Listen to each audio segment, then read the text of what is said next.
Welcome to the Explore More podcast with HWY34 RV, your locally owned RV sales and service center located just off I-25 and Highway 34 in Windsor, Colorado. We're talking about everything from our favorite camping gear to how to service your RV so you can explore more wherever the road may take you. Hi, I'm Lizzie Garloff with Explore More from HWY34 RV. Joining us today is Trevor from HWY34. In this episode, we want to talk about common myths and misconceptions around RVing and how to help you make the most of your current RV or decide on getting an RV yourself. Everyone has their own reasons for getting a camper or an RV, and we want to help bust myths and roadblocks you may have when deciding to get one yourself. Again, we're joined today by a team member of our very own HWY34 RV, Trevor, who will help us bust some of these myths and misconceptions. Trevor, do you mind introducing yourself? Hello, I'm Trevor. I'm in sales at HWY34 RV. It's good to be here. Awesome. We're so happy to have you. So kind of what does a normal day look like for you over at HWY34 RV? Well, being in sales, it's responding to leads, following up with existing customers, making sure the folks that we've worked with have been taken care of and getting what they need. Just kind of a little bit of everything. Awesome. Well, thank you for taking time out of your day to be here. And let's just hop right into it. So one of the number one myths that we get a lot, and it's kind of a silly one, but the thing we see a lot is RVing is only for the older population. Would you mind kind of responding to that one a little bit? That is definitely a myth. On our side, we see folks, from, young, right out of high school age kids to the older generation that you're speaking of. And like you mentioned earlier, for tons of different reasons. We see a lot of families getting into it, young parents, younger kids, people going out, folks that have empty nested are taking the time to go away now that they don't have kids to take care of. So a lot of different folks, a lot of different ages, and a lot of different reasons why folks get out and go RVing. Yeah, I can definitely see it being great for someone earlier in life, especially now as a lot of people are working remotely. You can really just pack up and take that work anywhere you want to go. And that's something we do see a fair amount of, folks working out of their campers or even modifying them to fit a need that they have for work or just a hobby. Yeah, absolutely. It's definitely something I consider doing. Sweet. So myth number 2. And this was one that we saw recently. If I buy a 4 seasons camper, I can camp and stay warm all winter long.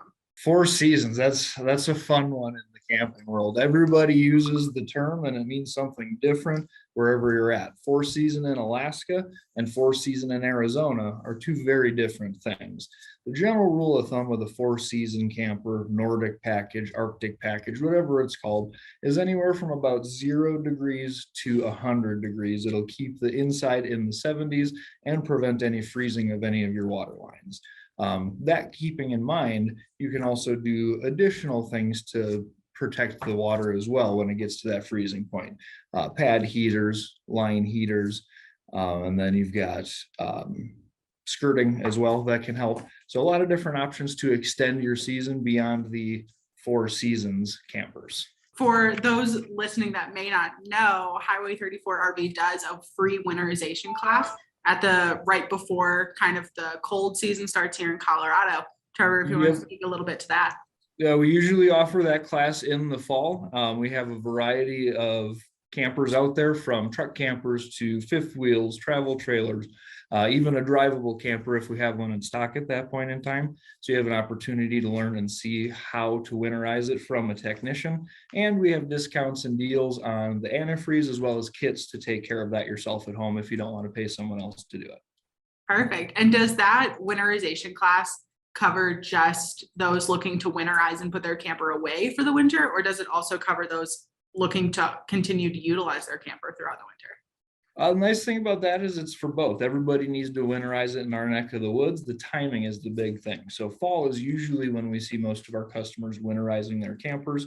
But whether that's September or November can, vary based on how you're using it. Like we mentioned with those 4 season campers, a lot of folks are trying to extend their seasons, especially if there's not snow on the ground yet. Yeah, absolutely. And for those interested who maybe haven't checked it out already, we do our very first podcast episode is actually about winterization and how to optimize that for your camper. So go check that out if you get a chance. All right, so jumping into our third myth is that I can cook a full home cooked meal in my RV.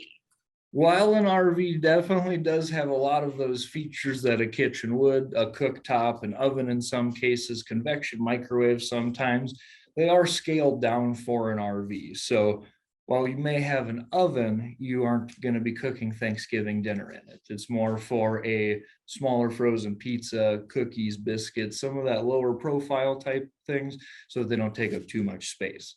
Also, a lot of these are only 2 to 3 burner stoves, so you're just a little bit limited on the size of things you can cook. That being said, a lot of them do have outdoor kitchens as well, or at least the quick connect LP port on the outside to be able to attach a grill, a Blackstone, or anything like that. So kind of a offshoot odd question. Do you have any kind of prep tips for those going camping as far as meal prepping goes? When I go camping, I like it to be as easy as possible. So I like to have as much cut as ahead of time as I can, just to keep it as easy as possible. But I mean, I know we have a portable little charcoal grill that we'll take. We do a lot of car camping, tent camping ourselves. So we'll take the little charcoal grill and cut everything up and put it in food savers. And that way, when we get there, all you gotta do is rip the bag open, dump it in the cast iron. Cooking out in the woods without having to worry about a ton of people. I mean, it definitely could be worse anyways. So again, thank you so much for your time today. We have one more myth that we want to bust. And this is something that, we see a lot of questions about this. I think it's something that people get a little confused about. But the final myth is I need a special license to drive a motorhome or large tow behind vehicle. That definitely is a myth in the state of Colorado. A lot of these regulations and rules can vary state to state, but in Colorado, you do not need a special license to drive a Class A, Class B, Class C, or pull a trailer behind you. So does that mean someone who buys an RV in Colorado, has a Colorado license, would they then need any sort of permits when driving outside of Colorado? Again, you want to check with the state that you're going to be traveling through. It can vary. Most of them there aren't a ton of, but it again can vary state to state. But without having the requirement for a license, these are much different than just driving your car to work every day. So that being said, I would definitely recommend some practice. Get out into an open parking lot. If it's a towable, practice backing up. Get comfortable with the camper just so that you're not that person when you're at the campsite trying to get into your spot. Absolutely. And I think that's, great advice for any driver, right? Is practice, practice, practice, especially in conditions you're unsure about. I think something additionally that I never really think about is kind of that additional size and specifically the weight that comes with that. That can affect your braking distance, your speed, and just how quickly you're able to react to things. When we drove across country with an RV, it was, leave much more room in front of you than you think you need, stop so much sooner than you think you're going to need to, because you just you're not used to it, right? You're used to driving a little car. You kind of have to be a Sunday driver a little bit. Just give plenty of space in front, take your time. But the comfortability is the big thing, which is where practice comes in. If you're uncomfortable, should come out on the road. Practice, take your time, get familiar, get comfortable, and that'll make it just that much easier and more enjoyable. Awesome. Again, that sounds like great advice for anyone on the road, especially as we look at the wintry weather out there. Well, thank you so much for your time today. We've so appreciated you helping us bust some of these myths and misconceptions around RVing for those that currently have one or for those thinking about buying one. Oh, you're very welcome. And if anyone out there watching has any more questions, feel free to come out, reach out. We'd be more than happy to help with whatever information we can. Awesome. And then one final plug, Highway 34 RV, if you have not heard, is hosting its first ever RV Expo on April 2nd. From 10 to 2, come out to Highway 34 RV for chances to win great prizes, including a brand new generator, swag from local businesses such as Shields, who we've worked with before on this podcast, and enter for your chance to win a free brand new custom-built Rove Light RV. There will be show-only specials, food, drinks, and fun for the whole family, And the best part is it is free to attend, which a lot of RV shows out here are not.